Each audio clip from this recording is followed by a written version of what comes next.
Nashik Cambridge high school Wadala Pathardi road Nashik या ठिकाणी काल रात्री पहाटे 1:15 वाजताच्या दरम्यान त्यांच्या ऑफिशियल ईमेल ॲड्रेसवर एक फेक मेल आला आणि त्या मेलमध्ये त्या ठिकाणी बॉम्ब असल्याची माहिती होती.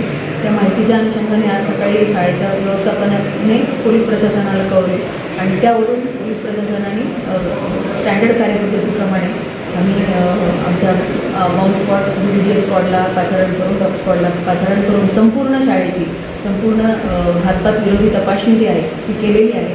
त्या ठिकाणी कोणताही संशयास्पद वस्तू अगर काही संशयास्पद आढळलेलं नाही आणि तसे प्रमाणपत्र आम्हाला डॉग स्क्वॉड आमच्या BDS स्क्वॉडने आम्हाला दिलेलं आहे.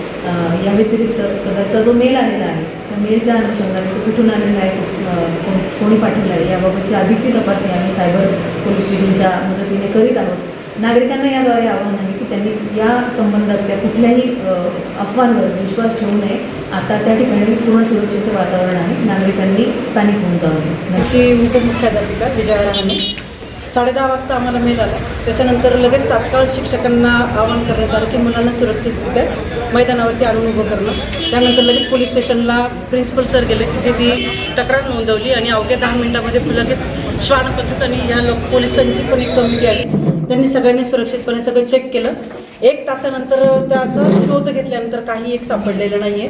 पण पुढची जबाबदारी अशी की आता मुलांना 1 तास बाहेर मुसळधार पाऊस येत होता, सुरक्षित त्या मुलांना बसमध्ये बसवण्यात आलं. व्हॅनवाल्यांना सांगण्यात आलं की ते मुलं आहेत ती सुरक्षित. 10:30 वाजता त्याच्यात सगळं आहे. व्हॅनवाल्यांनाही मुलं व्हॅनमध्येच बसवायला लावली.